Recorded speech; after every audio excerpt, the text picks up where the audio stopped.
Hello you sexy beasts and welcome back to War Thunder. This is the Boom Barn. I'm going to call it that from now on. Okay, jokes aside, this is the FV4005. Now I have done a video on this thing before already on the dev server, but we are now going to try it out in realistic mode on the live server to see how this thing actually stacks up. Quick revisit of the tank stats. This is the, well, king of derp cannons right now. This is the biggest gun in the game. 183mm QFL4 cannon, carrying a total of only 12 rounds, sitting at battle rating 6.7 at rank 4. You also get a 7.62mm machine gun mounted coaxial, which Now, despite the massive size of the turret, it actually rotates pretty decently quickly. At 18 degrees per second with a fully upgraded crew, you can pretty effectively respond to any threats coming from unexpected angles. However, do keep in mind that you only have a very limited firing angle. This is a tank destroyer, you cannot rotate the turret all the way around. You can only fire about 45 degrees that way, 45 degrees that way. The gun handling itself is, well, nothing spectacular. But at the same time, it's not really all that bad for a gun this size. 7 degrees gun depression isn't the best around, but you can work with that. It's definitely no Russian gun depression. And 15 degrees gun elevation is actually quite bad. You definitely cannot deal with enemies that are at elevations above you. But at the same time, if you are close enough that the enemy is above you, you are doing something wrong. And this is due to the armor, or better said, lack of armor. This entire barn that's up here, that by the way houses 4 people, only has 14mm of armor all around. In fact, the thickest part about this turret is the gun breech, which is 60mm thick, although only structural steel. Now this is a couple of interesting effects. For one, anything will penetrate you. And by anything I mean machine gun fire can penetrate you. Maybe not 7mm machine gun fire, but 12mm machine gun fire will definitely go through you. Accurate will go through you, AA will absolutely chew through you, no problems asked. On the other side of the spectrum, at 14mm is just 1mm below the fuse sensitivity of most APHE shells. And as such, effectively, every time someone fires an APHE shell at you, it's as if they would fire a solid AP shell, just with less shrapnel.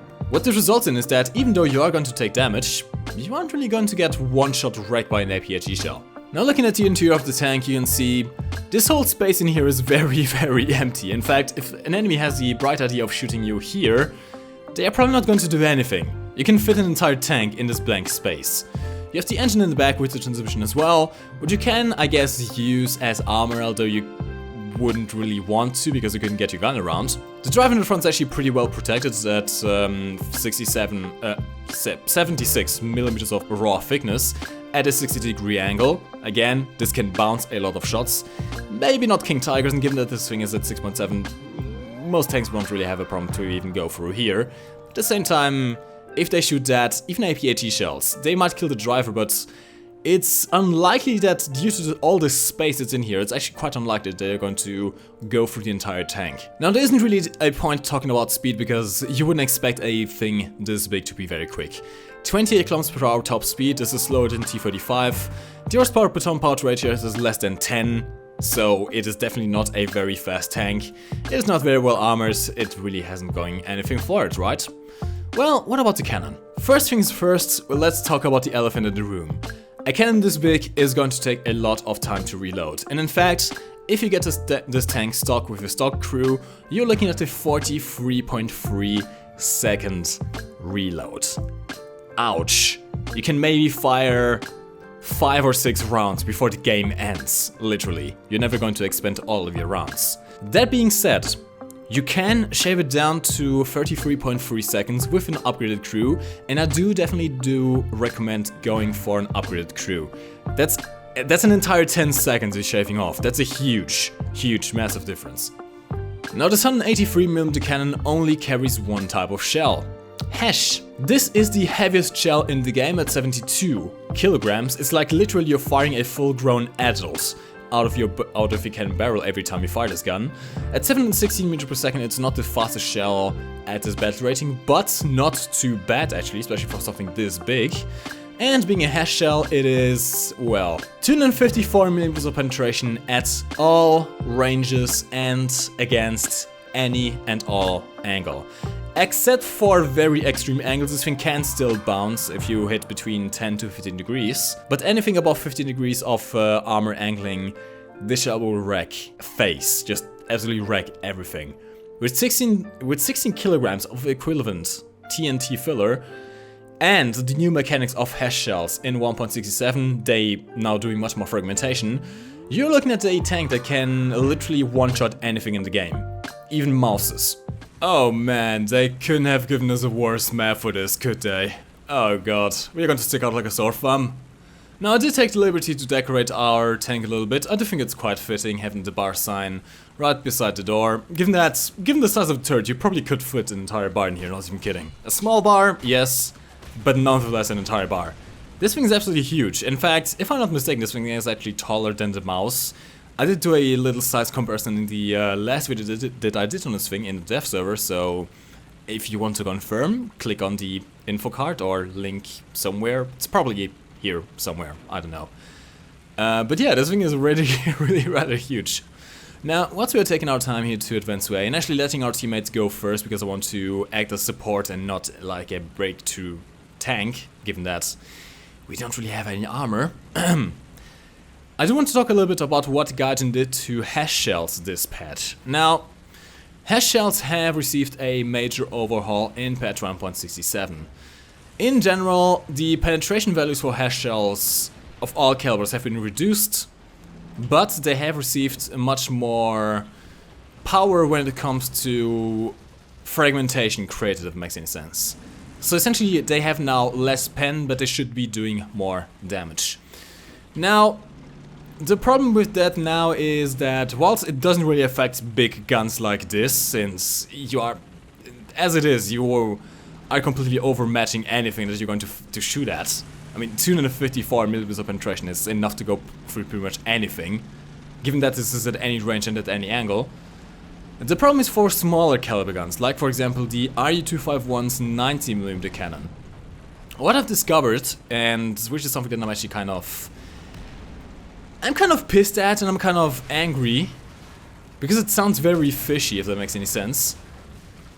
What happened is now that the main competitor that the RU-251 was proposed to battle in the first place, being the IS-6. The IS-6 has 100mm plates, right? The RU-251 had about 105mm, I think, of... Oh, come on, we couldn't get a gun there. The RU-251, I think, had about 105mm of penetration on the HESH shell, right? Well, the problem is now it barely has enough penetration, and, which is probably the worst part, delete it. Which is probably the worst part, is it's very unreliable now, actually. The RU-251's cannon, at least the HESH shell, not the heat shell, but the HESH shell, half the time, if not more than half of the time, it doesn't go through the 100mm plate of the IS-6. And what this results in is the HESH shell that was supposed to be the answer to the IS-6 doesn't work against the IS-6. Now, I haven't played the other tanks yet, tanks like Leopard with the 105mm gun. I haven't tested out those HESH shells yet. From what I've heard, they did actually suffer quite a bit of a nerf as well. They had about 155mm of penetration before, now they have about 127.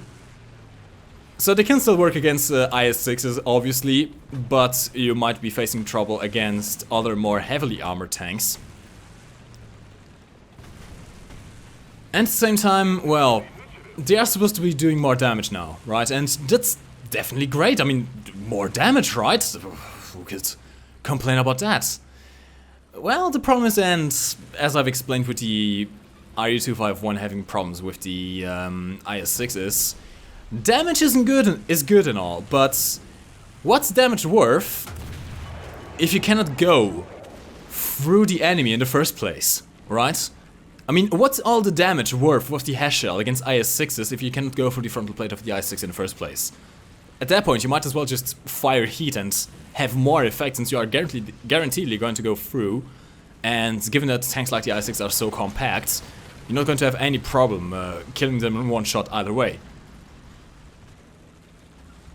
Now the FV4005, it's a bit of a different story.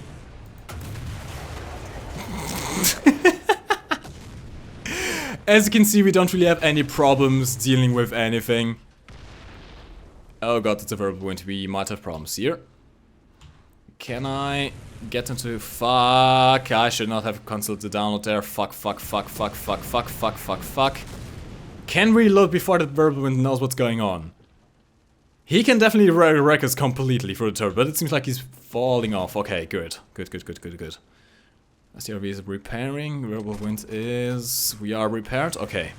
Let's get the fuck out of here. I do not want to get shot in the side by verbal wind. We don't have any armor. AA trucks pretty much completely wreck you in this thing. Now what I was trying to say. The cannon FV4005 actually is one of the few that actually really benefited from this change, since... Oh shit. Aircraft will completely wreck you in this thing. Alright, finishing my thought. Cannons like the FV4005 actually benefited from this change. Since before in the dev server I didn't notice that you wouldn't one-shot everything all the time. Now you pretty much guaranteedly do. But cannons like the RE251 and the 105mm HESH shells, they have suffered from this change. So we ended up not talking too much about the FV4005 really. And, well, it's really because there's not too much to talk about this tank. The point still stands. Pretty much the same points that I did on this tank in the dev server still stand now. Is this a tank that you can carry games with? No. Too slow for reloads, too vulnerable, too little ammo. Is this a tank that you can be effective with?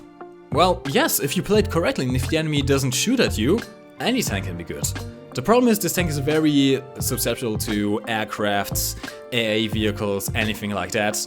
The good thing is that people are very afraid of this cannon, and oftentimes, if you even just look in a general direction, they will go run and hide for cover because they are just so afraid of even being nicked by this 183mm HESH shell, given the amount of damage it does. But in all, it's not a tank that you can really carry games with. It's not a tank that you can do just massive, absolutely amazing games with if the enemy team has any ounce of skill or any ounce of situational awareness. This is one of those tanks that I do actually recommend playing in realistic mode over arcade mode, simply since you can simply, well, hide behind your friendlies, for example, and just poke out from angles that people are not expecting, even though good luck trying to hide this thing, but at least it's still easier to hide this thing in realistic mode than it is in arcade mode.